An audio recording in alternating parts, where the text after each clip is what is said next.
Good evening. I'm Eve Galanter. Thank you for attending today's forum sponsored by the Monona Community Media and the League of Women Voters of Dane County. Thanks to everyone who submitted questions. They're very thoughtful, and we're going to address as many as we can today. To ensure that our discussions will be professional, the candidates have agreed to the following format.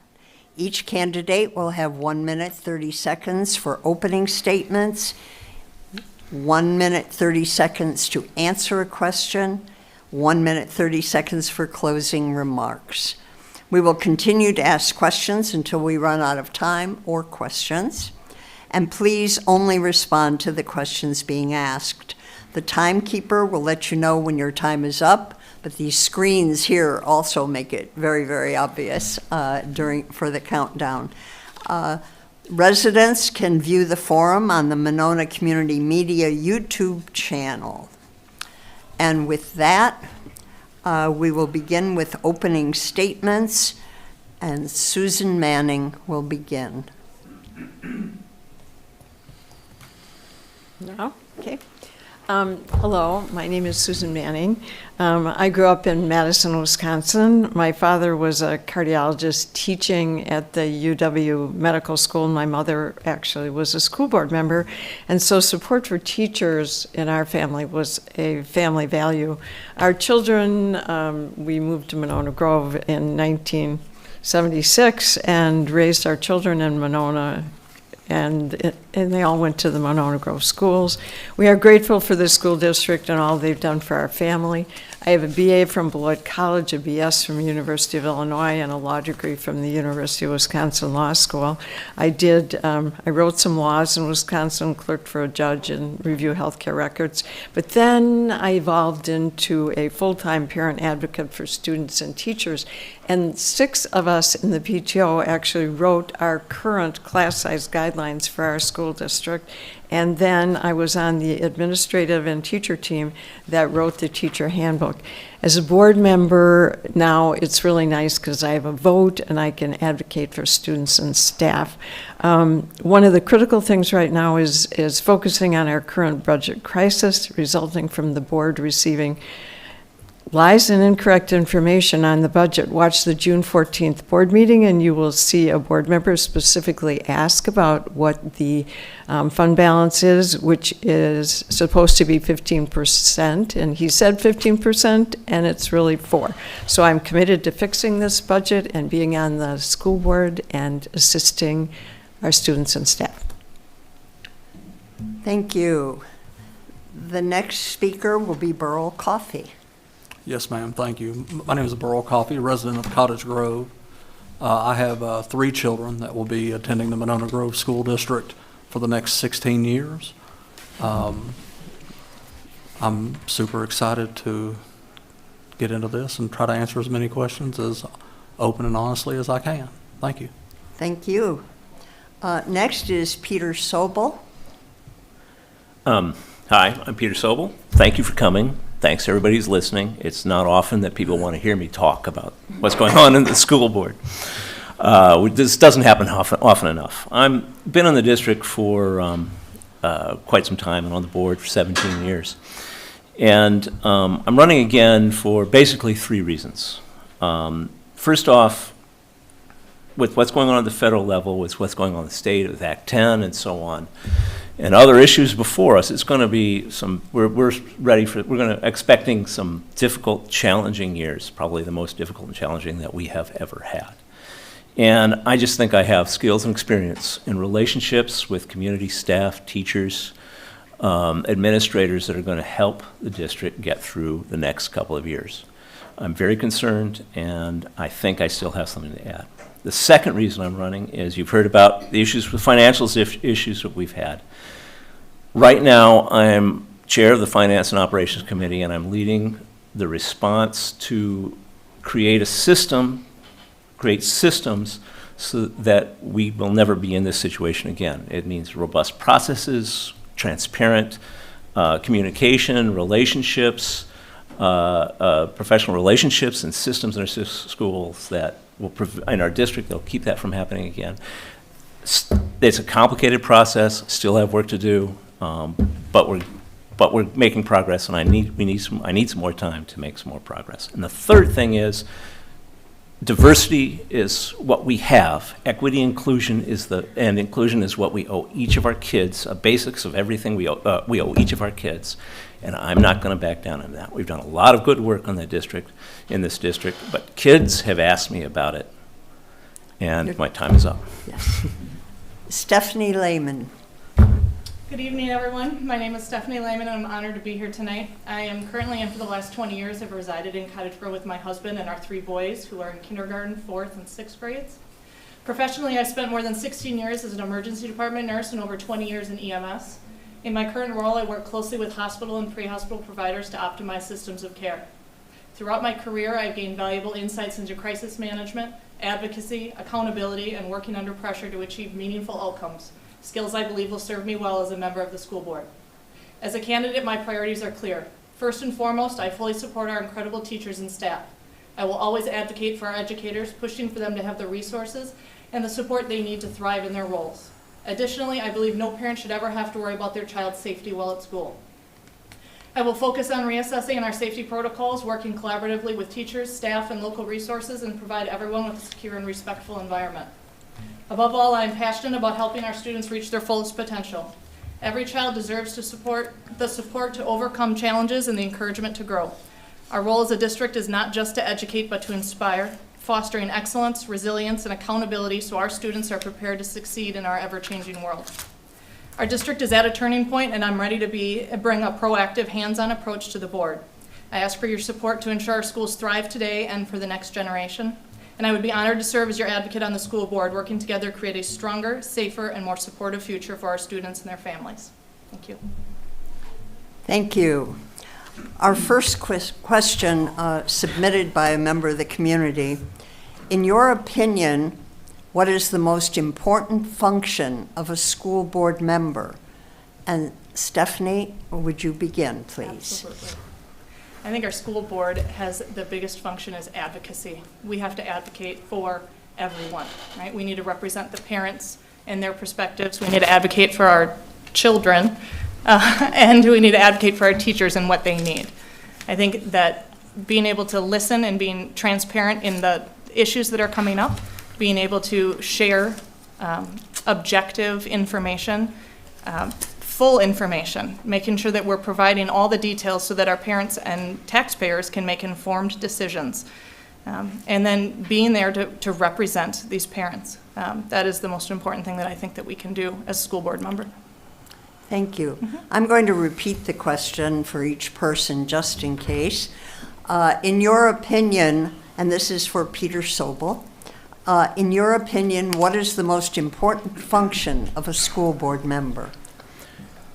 A school board member represents the community, the communities that elected that member to provide the oversight in their stead for the district. So on the school board, there are certain jobs and responsibilities you have. Big ones are setting the budgets and hiring staff and the superintendent and so on. And the job of the school board member is to sit as a representative of the community and make sure that the community's values are represented in the decisions. When we make a budgetary decision, when we make a hiring decision, all of the decisions that the board's involved with, facilities and so on, is to make sure that the community is represented. The community, as I understand it, wants to have good schools, wants to have great schools, and I'm going to try and represent those values into our budgetary decisions and into our staffing decisions and all of our decisions. And the bigger question is the values of the community. I believe this is the community that supports great schools. It supports providing a excellent working environment for our staff, and it promotes providing a safe and nurturing environment for all our students so they can all learn to their maximum potential. Thank you. Burl Coffey, in your opinion, what is the most important function of a school board member? forgive me, but this will be a three-part answer instead of one. The most important functions as a school board member, first and foremost, would be to ensure positive educational outcomes for all students. It would also be to support educational professionals in order to reach that goal. And last but not least, and certainly prevalent in today's time, would be to set financial plans that are fiscally responsible to ensure the district moving forward. Time. Thank you. Susan Manning, in your opinion, what is the most important function of a school board member? Well, I think, again, as Peter said, we represent the community, and we bring the community voice to the district. What's interesting is that our role as school board members is defined by law, and effectively, we are governance of the school district, whereas the superintendent and administration are operational. So effectively, we write the policies, help set the rules, provide oversight over the district. We set a clear vision for the district. We establish goals and action plans. We do a strategic plan. We set, we hire and evaluate the superintendent, and we're working through that process. We have a new superintendent right now that is adapting beautifully to the school district. But again, you've got to set goals, do your action plans, and then you have to, and I'm sure Stephanie understands this, you've got to look at the data and figure out if what you're doing is working.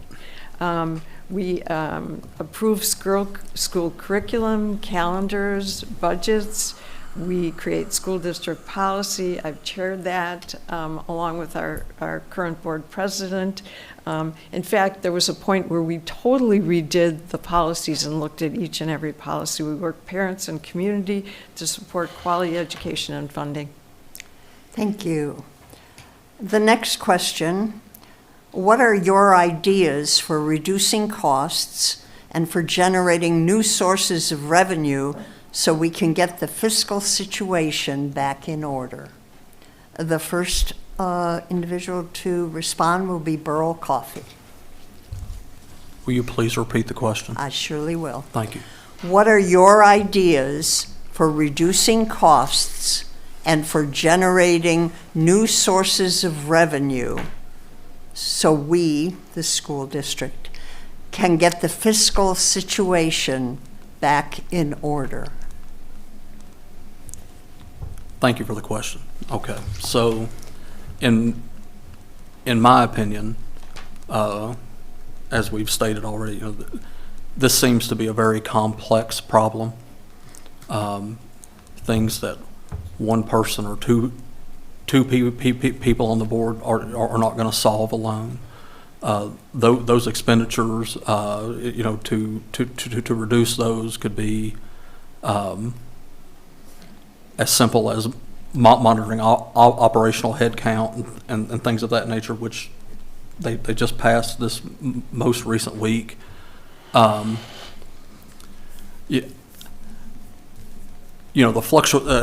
honestly don't see the fluctuations in revenue, and really to get to the point where you would be financially stable really boils down to that reduction in expense. And, based on the staffing plan that was just passed, I heard at the last board meeting that that basically just gets them back to square from where they were. It is a $2 million reduction, but it was also stated that they plan to be over an expenditure by $2 million this year.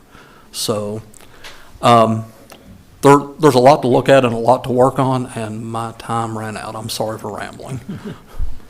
Thank you. Stephanie Lehman, what are your ideas for reducing costs and for generating new sources of revenue so the district can get the fiscal situation back in order? Yeah, I think that one thing that I had somebody in the community bring up to me is, would you ever consider going back to referendum? And I would have to say that I don't think that a referendum will ever be successful for quite some time in our community. 2 years ago, we had a referendum that promised increased wages for our teachers, smaller class sizes, the keeping of programs, and we have been unable to maintain any of those promises. So we have to look at other options, right? So one thing, we have a decrease in our enrollment that we project in the future. So I think we need to work closely with our communities, our village boards, our city boards and councils, and try and talk about how we can bring in more families to our communities, whether that's housing plans, bringing in more resources to make our communities more family-friendly to try and get more young families into our district. And then lastly, I think that we need to look at other comparably sized districts and see how they're spending their money. A lot of this information is completely published. It's on the DPI website, and it's very easy to see how we spend compared to other districts. I think that we need to look at our non-student facing positions first and foremost and help to understand how our administrative FTEs stack up to other school districts that have the same number of schools and nearly the same amount of students. So I think we have a couple options, but I think that it's going to be an uphill battle trying to deal with these financial issues. Thank you. Susan Manning, what are your ideas for reducing costs and for generating new sources of revenue so the district can get the fiscal situation back in order?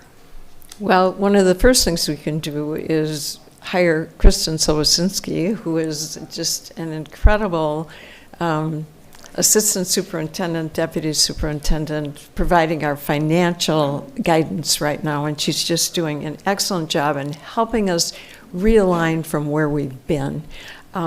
She is making sure each and every person on the board and the community understands where we are and where we need to go and the things that we're going to look at as we look at them. And so, for instance, one of the first things that happened after this announcement was made about the budget deficit was effectively the treasurer is the chair, and that would be Peter. They formed an operations and finance committee, and they receive monthly reports looking at every expenditure and every piece of revenue and evaluate that, bring that information to the board.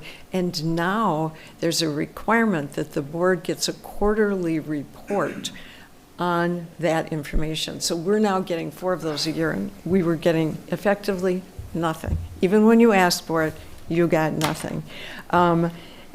Basically, they put together strategies that they're working on, and everyone is supplementing those. They're restricting travels and conferences to start with. So our Wisconsin Association of School Boards, you had to pay for yourself. Thank you. Peter Sobel, what are your ideas for reducing costs and for generating new sources of revenue so the district can get the fiscal situation back in order? This answer needs about half an hour, and I've got 1 minute and 30 seconds, so Yeah. just a couple of points. First of all, reducing expenses is something we're used to because the basic fact of it is that in Wisconsin, school revenues don't keep up with inflation, which means this is something that we have to deal with, and I've dealt with year after year, year after year. Comparing ourselves to other districts, when I ran for the school board first in 2007, I observed that we spent more than 90% of school districts on utility costs. Today, we're below average. We're saving $300,000 a year, which can go straight into teachers' pockets, straight into classrooms, because I've spearheaded over the time I've been on the board, I've taken the leadership to bring those numbers down, to improve our efficiency, to improve our ability to save money. And it's taken a lot of time and a lot of effort. I haven't done anything alone. We all have to work together. I haven't done any of this alone, but I can be effective at helping reduce costs. And we have to look in creative ways at doing that. The point about growth is a very important one. We have to work to see that we have good growth in this community because that's the only way to keep budgets whole. And the last thing I'd say is, right now, I think we've got a pretty good handle on the budget. Yeah, we've got a hole, but we're targeting being balanced next year, and it looks like we will be there, and we'll be able to rebuild our fund balance over the coming years. The work that we're doing looks good on that. Thank you. The next question, what experience do you have with budgets and financial oversight? Peter Sobel, you are the first to respond. What experience do you have with budgets and financial oversight? When I started on the board, we had what we called the Business Services Committee, which met monthly and worked closely with the chief financial officer of the district. And we had systems in place that helped us monitor and helped us keep up and have good relationships and good communication so that we had good fiscal oversight. Unfortunately, the board got rid of that committee over my strenuous objections.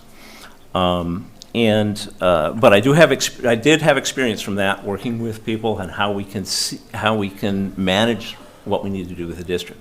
And it is what I've been wanting to bring back for some time. This year with a new administrator and new administrators, I believed it was the right time to do it. And I, in fact, angled to be treasurer this year so that I could start working on that. And unfortunately, events got ahead of me. And I wish I kicked myself that I didn't manage to make this happen a couple of years ago. But I know what we need to do to keep the fiscal house in order and to provide good fiscal oversight going forward. But more than knowing what to do, it's important to me that we establish good policies and procedures and enshrine them in stone so that we don't end up in the situation that we're in today. Susan Manning, what experience do you have with budgets and financial oversight? Well, basically, my experience has been over 15 years on the board. And because I was coming in new and school finance was really different from the experiences that I'd had in nonprofits, I went to a lot of educational programs through WASB and continued to do that. In fact, paid my own way to go back again this year and see the finances, and actually spent my day at the Capitol last week trying to ask for funding for school districts. Basically, my experience has been effectively in nonprofits, breast cancer recovery. I've been president of the Friends Foundation for the Senior Center. I've been the board liaison on the Monona Grove Education Foundation. And then, we've raised 3 kids and tried to send them to college. You got to be doing some heavy budgeting when you're doing that, and then actually I did serve as treasurer, and it was a great experience because Jared Rosing was here at that time, and he was a great teacher and thought it was really important that you learned those things. And again, I was going to the School Board Association meetings. So again, I'm a lawyer. I look this stuff up. I read about it. I'm not just going to walk in the door and not understand what I have to face that day. Thank you. Stephanie Lehman, what experience do you have with budgets and financial oversight? I work in healthcare, and so anybody out there who works in healthcare realizes that every year budgets are shrinking. Do more with less is the mentality that we have every single year. My team, personally, that I lead, has had catastrophic budget cuts over the years, and yet the expectations still remain. You still have to deliver the same product. You still have to be out there, you have to be public facing, and you have to guarantee that what you're putting out there is the same. So as a result, we learn how to do things creatively, right? We do more with less. We think of how can we look at this, get the same outcomes, keep the same people, and do it differently, right? We have to make adjustments in how we handle things. We have to fit in little things here and there.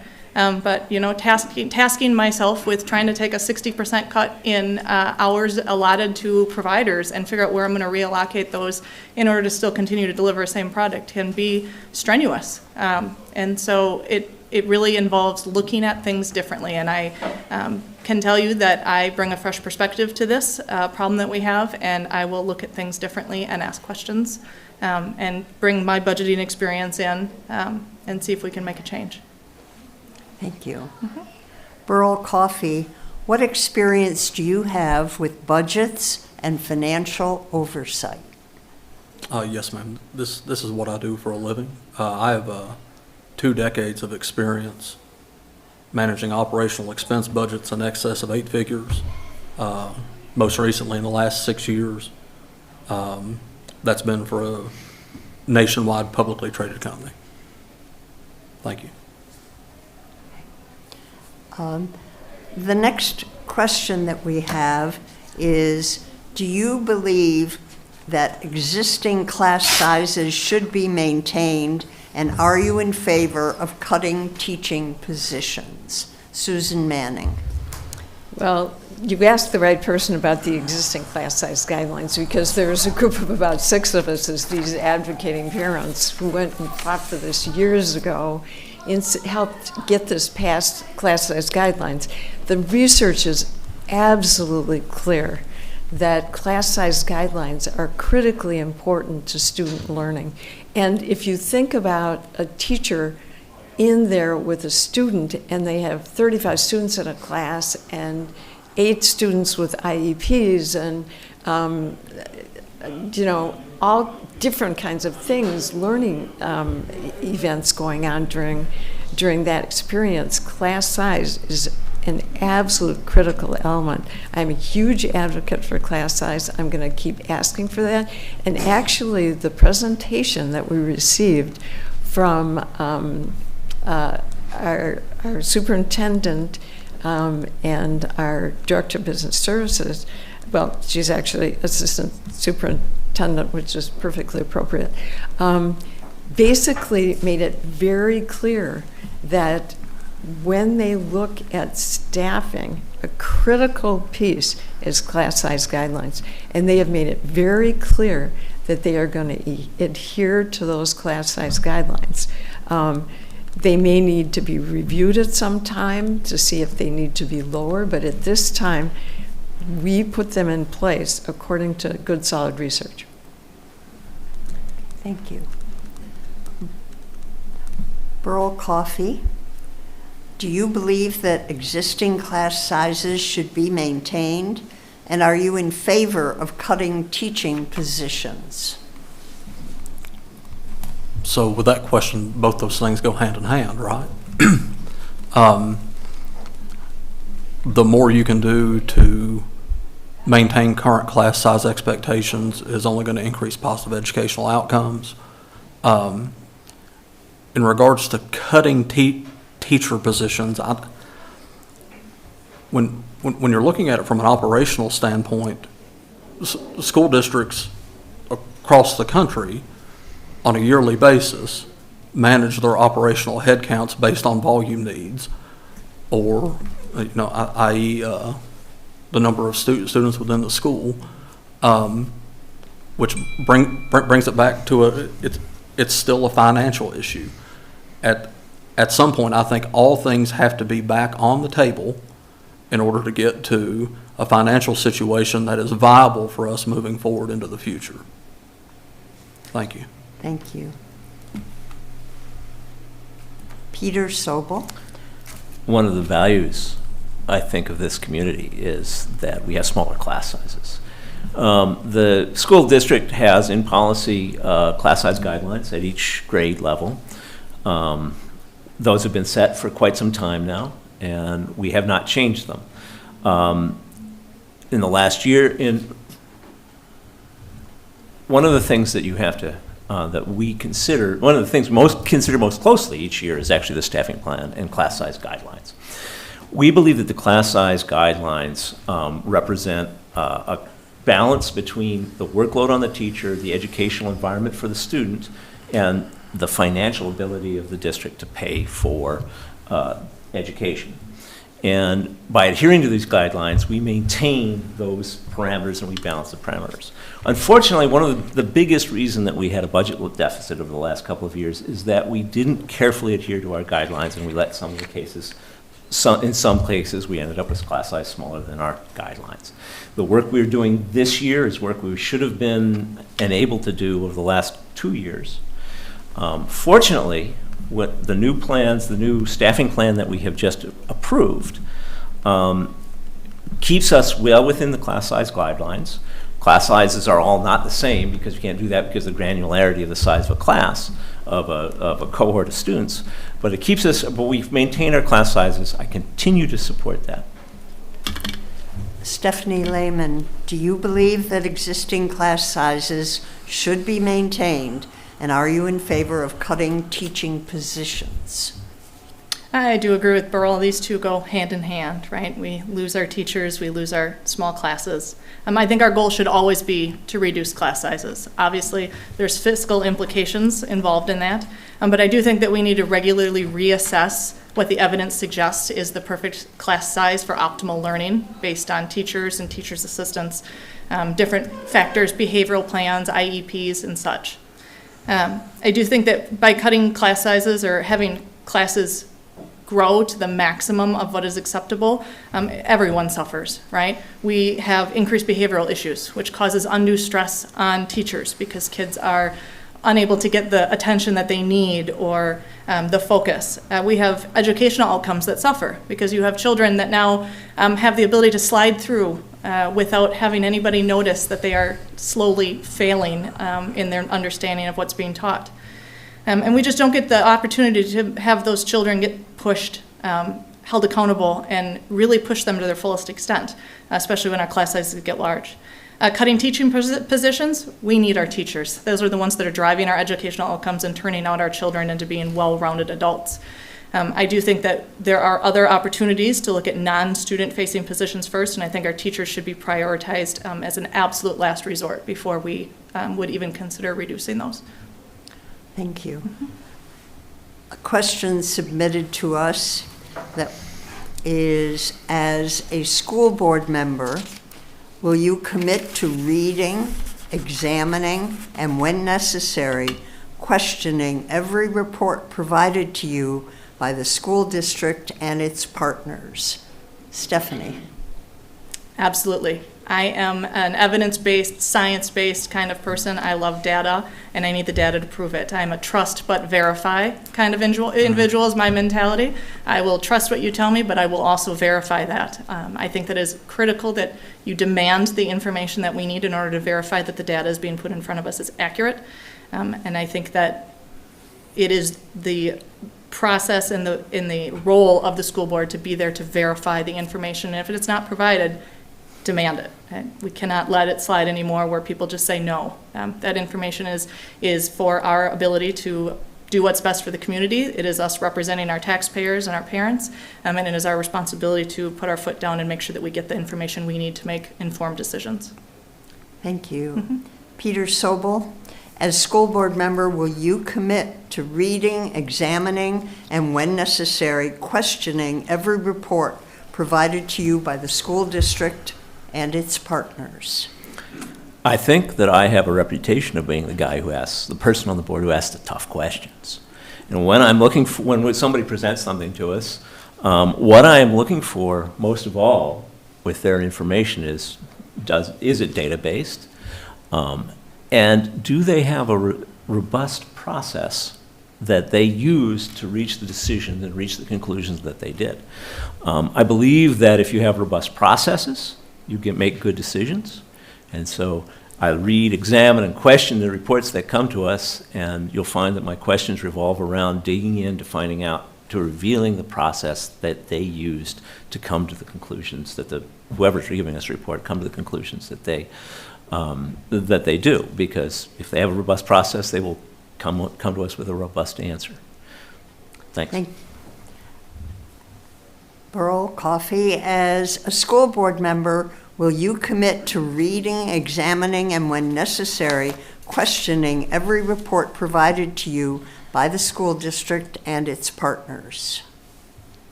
Yes, ma'am. So, based on recent history, I understand the need for the question, but I have to say that it's quite scary that it needs to be asked. But I will answer honestly.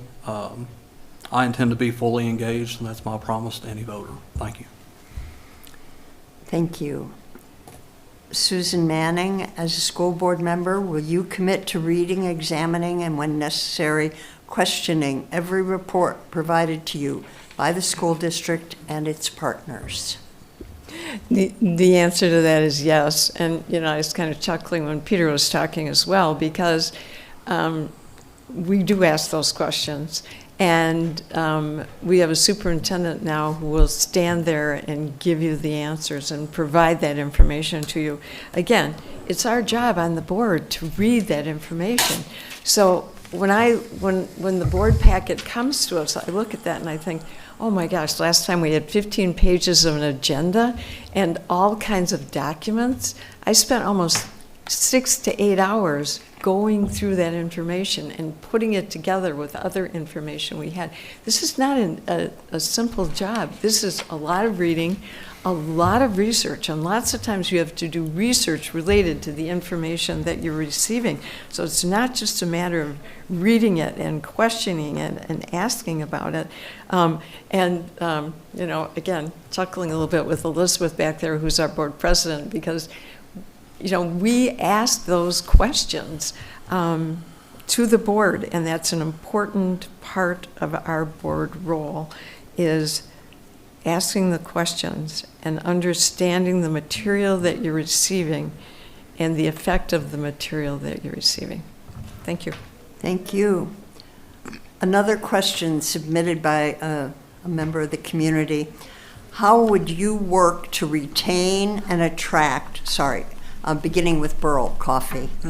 How would you work to retain and attract high-quality teachers and staff, including ensuring competitive salaries, benefits, and professional development opportunities?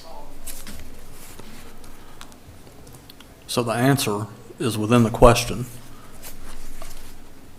In order to attract and retain high-quality educators, compensation would be the leading cause of that. I'm very troubled by the fact that a staffing plan was passed last week, and immediately after it was brought up that they wanted to review the compensation plan to compare it to competing school districts. And I say competing school districts because we're losing students to those school districts. I think you always have to start with the end in mind. So I would have assumed that the compensation plan would have came much well before any staffing plan would be put in place. But everyone in today's society is trying to do the best they can do to support their family. Most are able to do that through their work and the compensation they receive through it. I honestly believe that that's the best way to collect and retain those teachers. Thank you. Thank you. Stephanie Lehman, how would you work to retain and attract high-quality teachers and staff, including ensuring competitive salaries, benefits, and professional development opportunities? I echo Burl in that the economy right now makes living very hard, and a teacher's salary is not nearly as much as it should be. And it is disappointing that our teachers have been on the lower end of average for our region for many, many years. This is not new. This is not a new problem since the financial crisis. This has been going on. And it was disheartening to see the teachers pleading at the school board meeting that they really need more compensation. Because they are trying to live like every single one of us out there. They're trying to do, take care of their families, make their mortgage payment, and put food on their tables. So I also was a little caught off guard at the last school board meeting, where after the budget was approved, the discussion was quite robust on how there was going to be a compensation structure that was going to be discussed so that there could be ongoing goals and progress monitoring for how we can get our teachers' compensation to align more with the community and the surrounding region. I kind of was a little surprised because I assume that that's something that should be ongoing. As a school board, we should know what the average compensation is in our region, what the going rate is, and we should make sure that our teachers fall within that, because we will lose teachers, very good teachers. We have seen them leave. In the short time that my kids have been in the school district, we have lost tons of good teachers to other school districts. So, Thank you. Susan Manning, how would you work to retain and attract high-quality teachers and staff, including ensuring competitive salaries, benefits, and professional development opportunities? Well, one of the very first things we need to think about is we need to give our teachers a voice in this district. And so we work very hard to do that.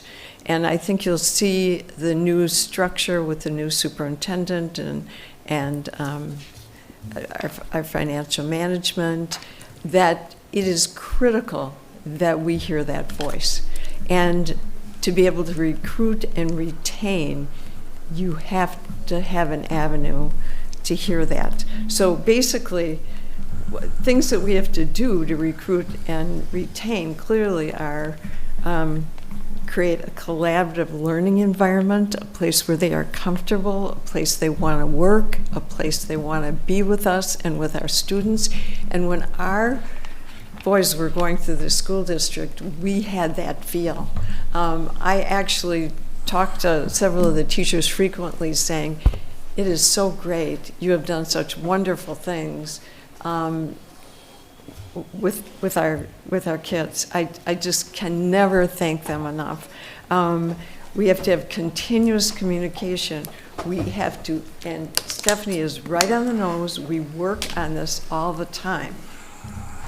We would pay our teachers what they were worth if we could get the funding. So go down to the Capitol, have a conversation with the legislators and say, could you require me by law to educate these students in a public school district. Could you fund it? You know, Thank you. It's incredibly difficult to do that. Peter Sobel?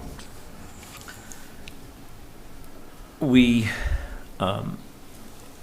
there's a lot to this question. One, funding doesn't keep up with inflation.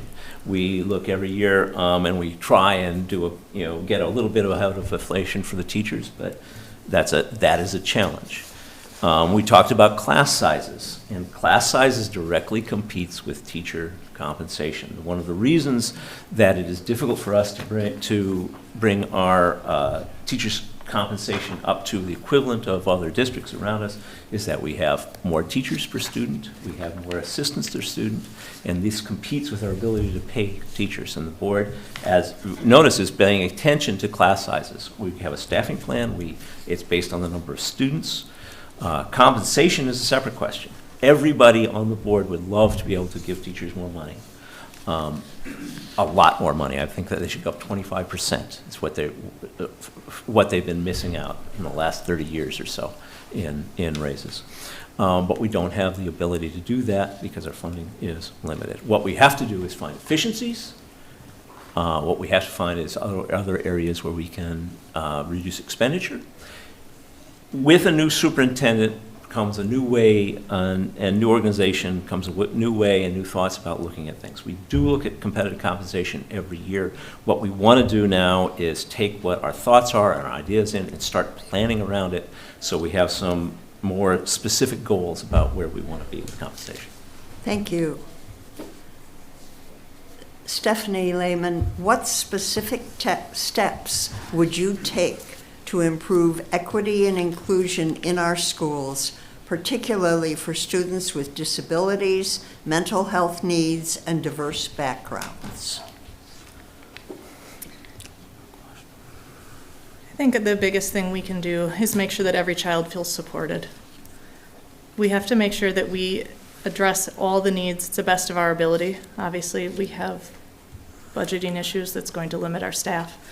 But we have to figure out what is best for each of these kids and able to help make them succeed. Our ultimate goal is to make sure that we turn out students that are going to be productive members of society, be able to go out and live independent lives, and support themselves, advocate for themselves, and do what they need to do to live the rest of their adult life. And I think that our job is to make sure that we work towards those goals. And those goals might look very different from each student, but nonetheless, our goal should be to make sure that that particular student gets, equipped with what they need to be, accomplished in the world. Thank you. Peter Sobel, what specific steps would you take to improve equity and inclusion in our schools, particularly for students with disabilities, mental health needs, and diverse backgrounds? The first step is, from the board's perspective, from the board level, is to shine a spotlight on the problem. Years ago, several years ago, it was clear that we had some issues with this in the district. I worked with the board, worked with particularly Eric Hartz, to put together what we call the Teaching, Learning, and Equity Committee, which put a focus on its first thing it did was put a focus on this issue. We had a lot of parents of minority students who were coming to us concerned about what was going on in the district, and what we did is we went out and put a spotlight on it. And that's really the best role of the board, to take that community value, turn it into a spotlight, put it on the district, let the professionals know that this is the value, this is what you're looking at. And since then, we've made a tremendous amount of progress. Just the other day, we received, at the Teaching, Learning, Equity Committee, we received a report on our collaborative work with SWIFT organization regarding providing every student a culturally responsive place and understanding and inclusive environment in which they can learn. So from the board level, what you want to do is put a spotlight on it, on problems and issues that come before us. And we've made tremendous progress. But Thank you. Burl Coffey, what specific steps would you take to improve equity and inclusion in our schools, particularly for students with disabilities, mental health needs, and diverse backgrounds? Yes, ma'am. So no two students are the same. And I know you've heard me say positive educational outcomes at least twice so far tonight, but it's very important to note that those outcomes can look different for each child. I think in order to support those students that the questions regarding would be to fully utilize the existing services and make sure that the administrators in the school buildings have the ability to pivot to whatever's needed to best suit the needs of those children, and doing whatever we can do to support that. Thank you. Thank you. Susan Manning, what specific steps would you take to improve equity and inclusion in our schools, particularly for students with disabilities, mental health needs, and diverse backgrounds? Again, with a strong health background, these are issues that have been mine on the board for a prolonged period of time. And one of the things I've seen is that our district really works on these issues. And again, when you look at the steps that you need to follow to do this, you have to utilize different instruction for different learning styles. You have to give your teachers the chance to know their students and personalize the instruction. You have to adapt the curriculum. You have to assess the student needs. You have to use multiple means of engagement, build language support, be culturally responsive in your teaching. And you have to provide significant professional development to your staff to help them be able to do this kind of thing. This is incredibly challenging, and you need to take a list and say, this is what we're going to do. Thank you. Burl Coffey, what is your view on school choice?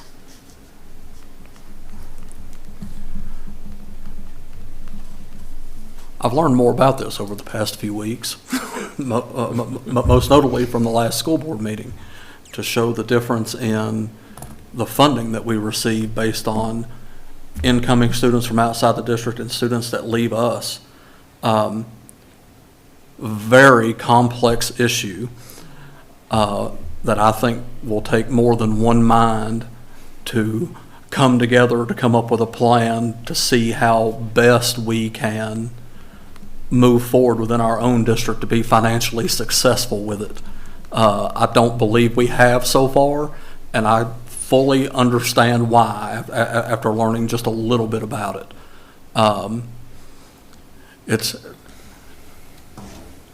It's currently being utilized. We have open enrollment. Schools around us have open enrollment. So regardless of whether or not any of us agree with it, we're still going to have to adapt to it and make the best decisions possible for the district moving forward.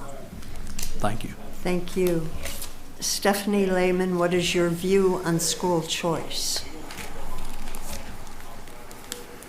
I agree with Burl. It is a very complex discussion when it comes to price per student, right? You talk about the amount of money we spend on each student. You talk about the money that we get in for these students. Then you have to factor in if any of these students have increased needs, one-on-one help, assistance, aides in the classrooms, different things that require them to perhaps have a higher cost associated with the needs of bringing in. One other thing that we need to be concerned about also is, same with school choice, kids coming into our school, we have to be concerned that we are losing kids. A lot of community members have expressed concerns about the state of our school district and have expressed that they are looking to open enroll out of our district. We cannot lose our children. We need to keep them where they belong, with their classmates, with their friends, with their community members. It strengthens our communities, it strengthens our districts, and we really need to focus on how we can keep our kids within our district so that we aren't losing them to other school districts. Thank you. Susan Manning, what is your view on school choice? Well, again, if you look at school choice from the view of open enrollment, that's statutorily in place right now, and that's containing us in terms of the allowance of open enrollment and possibly the loss of some of our students. And it would be interesting to take each and every student that might leave the school district and say, why would you go here instead of here? And back in the old days, sometimes it was to play sports.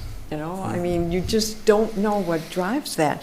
But the other thing that's really important about school choice is you have to look at other payment processes, such as public, charter, and voucher schools, and the differences between those. And one of the main concerning factors for me in the differences in those schools in terms of school choice are accountability.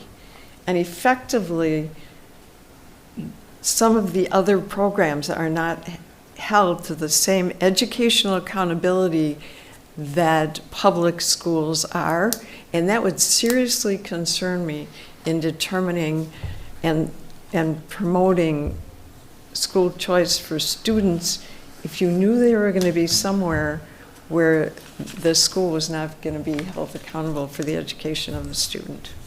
Thank you. Peter Sobel?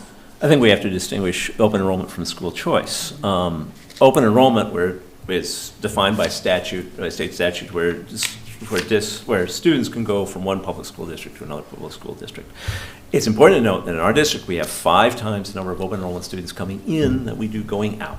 We're a popular place for students to come at this moment. It's not something that terribly concerns me. We are running into a problem, though, that an open enrollment student doesn't bring the full dollars with them. They bring about 2/3 of the dollars.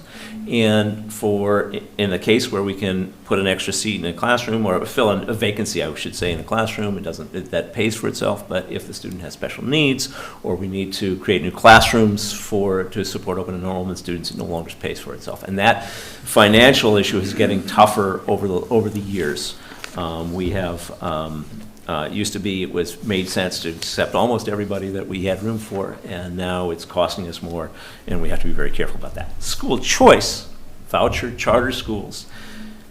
City of Milwaukee in Wisconsin has had the longest experiment going on with voucher and charter schools. That has shown that it doesn't solve the problems. The students in those charter and voucher schools just don't, when you adjust for socioeconomic status, they don't do any better than schools in the public sector. In fact, on average, we see they don't do as well. So it's time to end this experiment. It was a worthwhile experiment to do. It's time to end it because it has shown that it isn't a solution to our problems in public education. Thank you. Susan Manning? question. I'm sorry, what is your view? Oh, I'm sorry, we are moving on, aren't we? Yes, I apologize. Do you want me to tell you again? No. It'll be I'd like another interesting to minute see now. if there's any variation. Yes, okay. I apologize. I'm trying to keep the order, and I was looking at the wrong piece there. Let me move on, if I might, to a question submitted that asks, how can we build more collaboration and community within our district between the two communities? And with that, I will begin with Susan Manning. That is so funny that you started with me. I mean, again, so this is how it works, guys.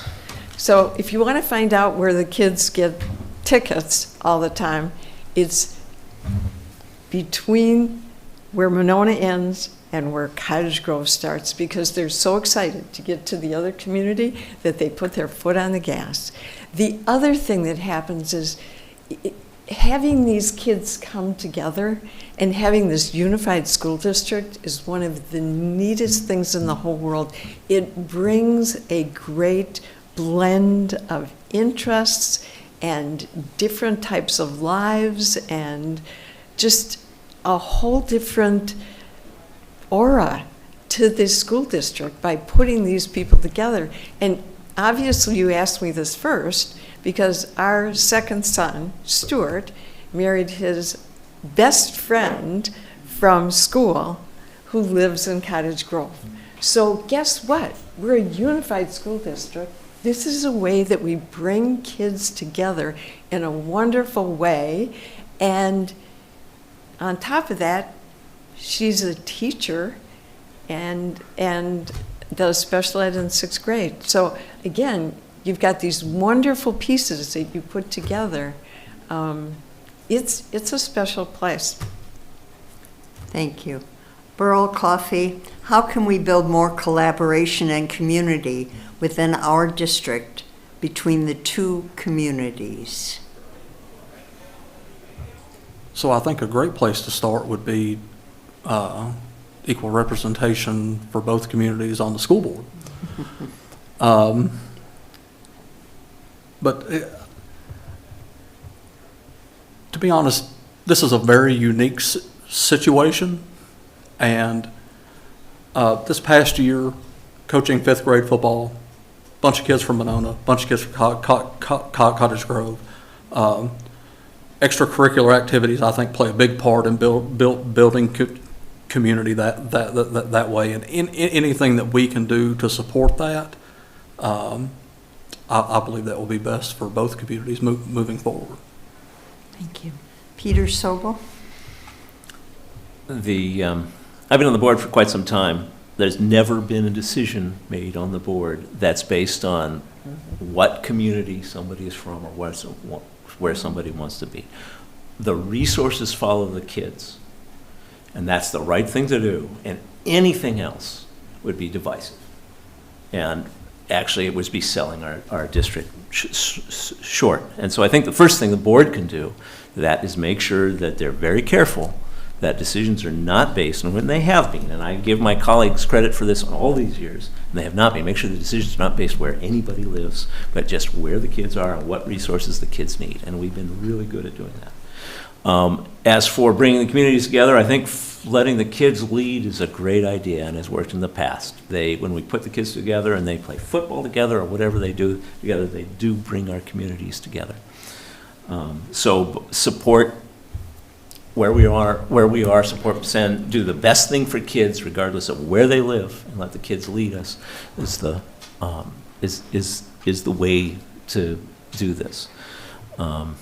It's been a long time. I started on the board in a very divisive time when we were talking about building the middle school, and but the resources for that decision were to follow the kids, and that was my conclusion and why I got involved with the schools district in the first place. Thank you. Stephanie Lehman. Yeah, well, I do agree that the district does a great job making sure the resources go where the children are. But I also do think that there are some significant differences amongst the two communities that still have to be addressed. Parents really are pushing to feel heard.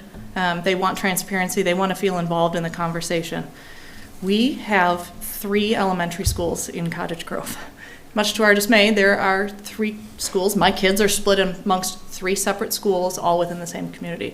That's it's a challenge. It's very different in Cottage Grove and what we deal with there with 3 separate schools than is where Winnequa, where there's 1 grade, 1 school, where all the kids get to grow up and be together and interact and everything, right? So we have 3 different districts. So I think that while the resources still do follow the kids, and I think that that is absolutely appropriate, I do think that it's important that perhaps there is a little bit more representation on the board from the Cottage Grove community, because they do have different perspectives. It allows those constituents to reach out to their board members a little bit more readily and be able to share their concerns in different platforms.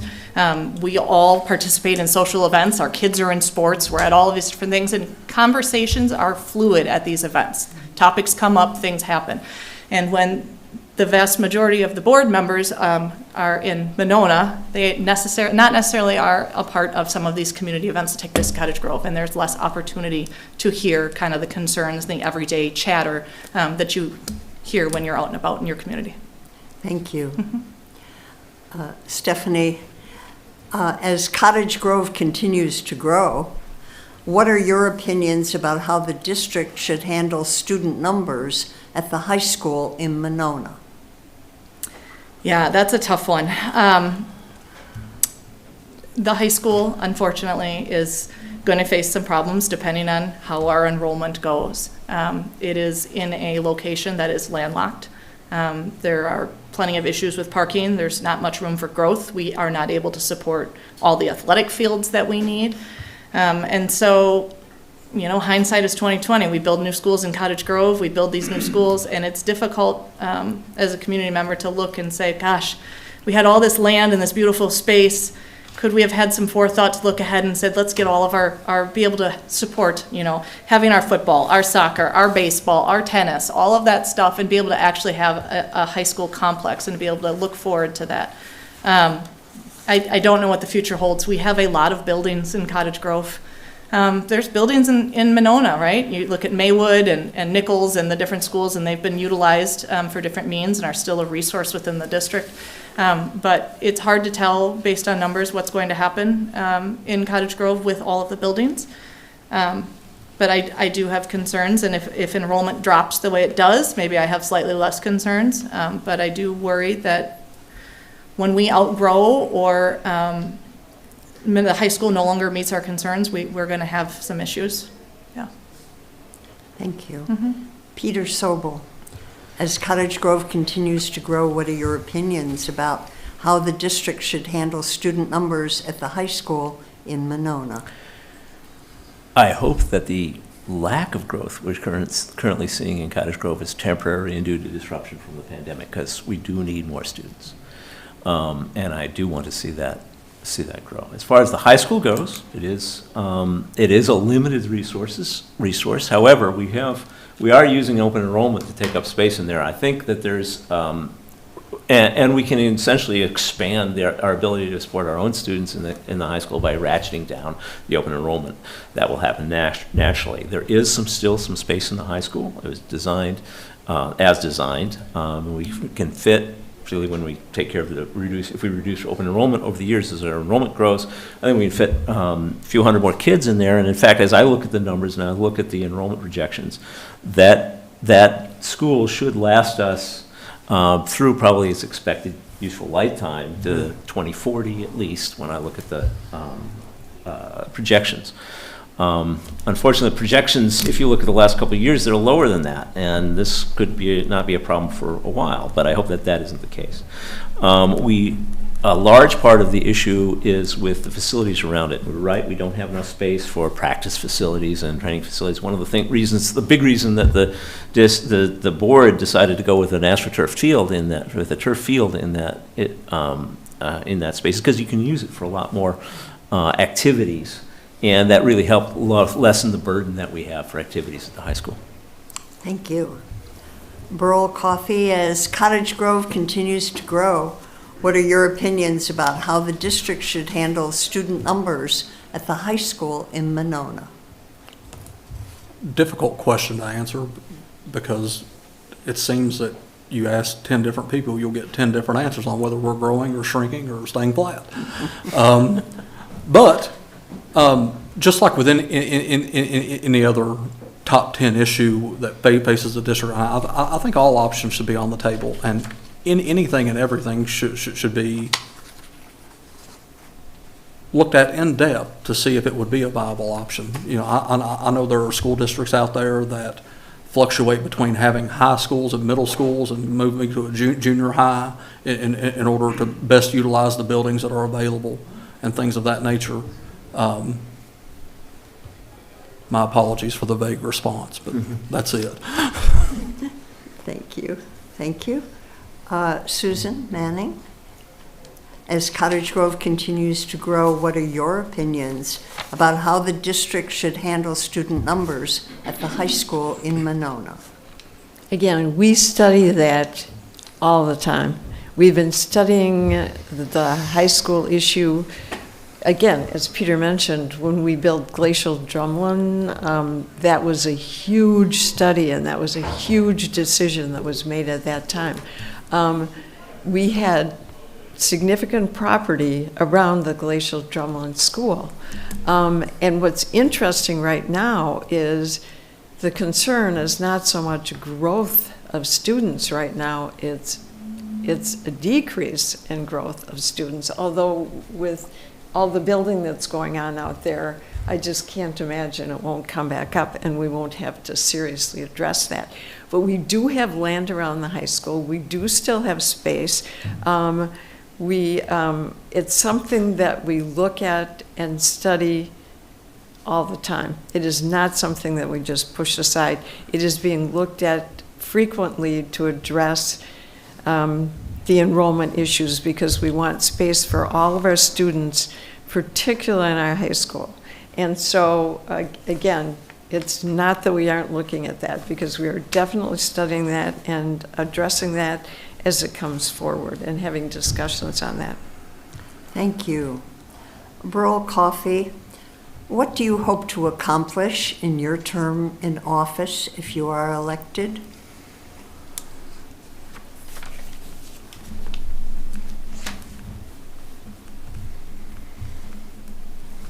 I would hope that I could provide, you know, a fresh perspective. You know, with my professional experience, I think in particular with the financial issues that we face, I believe that I could be at least an educated voice in the room to help with those things. I'm very open-minded and very why-oriented. I'm certainly not a rubber stamp. So that would be my goal for a term is to just contribute to the best of my ability with an open mind, with a focus on the students, teachers, administrators, and the community as a whole. Thank you. Thank you. Stephanie Lehman, what do you hope to accomplish in your term in office if you are elected? If I'm elected to school board, I hope to bring a fresh perspective, new eyes on everything. I'm the one that's going to ask questions to help understand. I do not like the mentality that that's the way we've always done it, so I will be the one that always says, well, why have we done it that way? As a mother with 3 kids in the school district who will have kids in our district in class for the foreseeable future, I would like to see our educational outcomes start to go back to where they were 10 years ago. We had a steady decline after COVID, and whereas lots of school districts have begun rebounding, ours have not. And so I want to be there to advocate for the children and really just offer that fresh look at everything and help keep pushing this district in the right direction for all of our kids. Thank you. Susan Manning, what do you hope to accomplish in your term in office if you are elected? The goals are often very similar, and you just keep working at them because they are ongoing and they are a part of your life. And again, I want to recruit and retain our teachers. That is a critical element to maintaining quality education for our students. We have to make this a solid place for them to want to come and basically raise our children.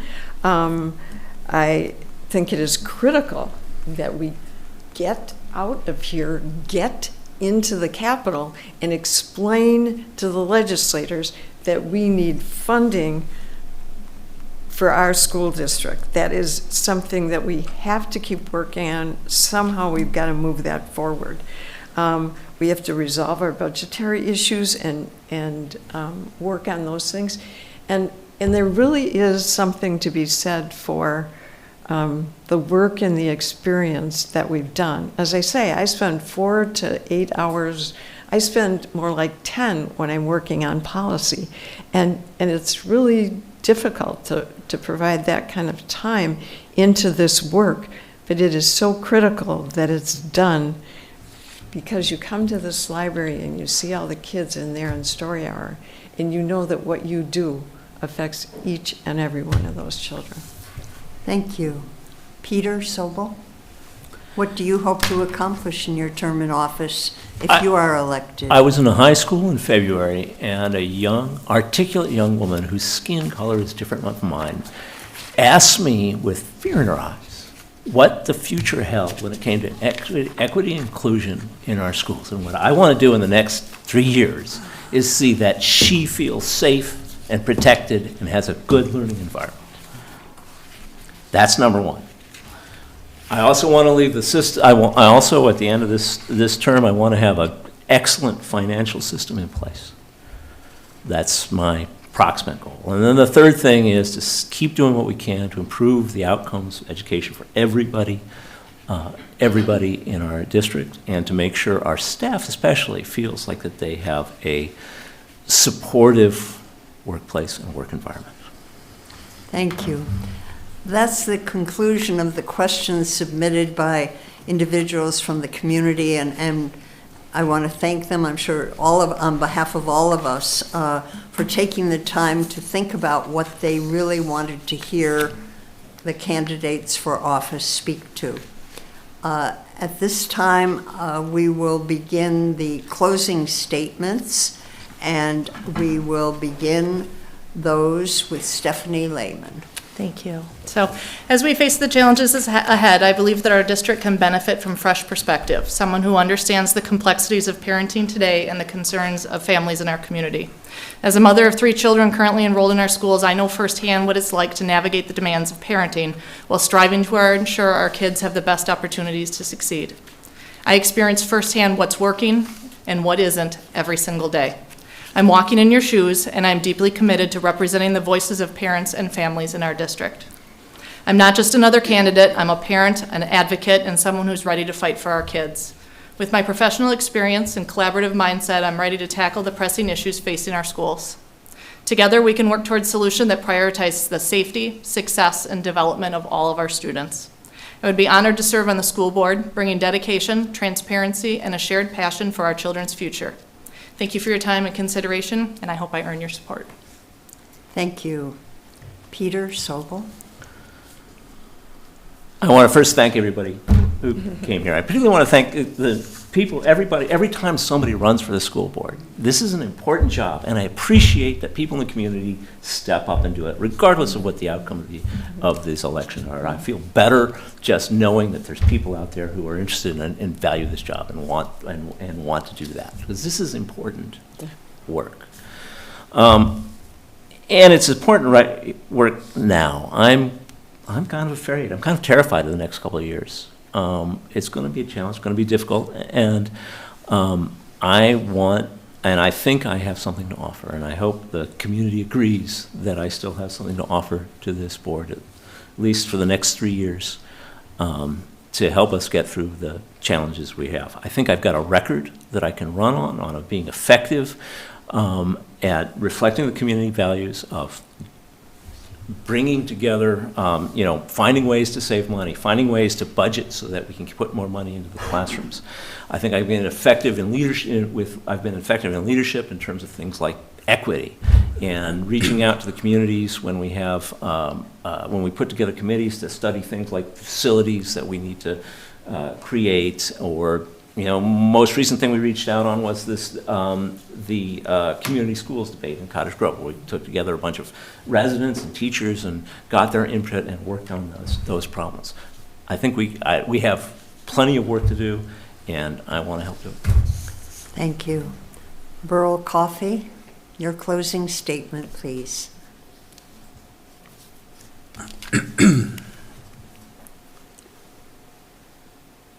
So as I stated earlier, I have 3 children that will be attending within the Monona Grove School District for the next 16 years. So I do have a vested interest. Our community, staff, and students all have high expectations for excellence. And I believe that now more than ever, it's important to look forward. The library will close in 15 minutes. Please bring your item to the I'm sorry. self-checkout for checkout.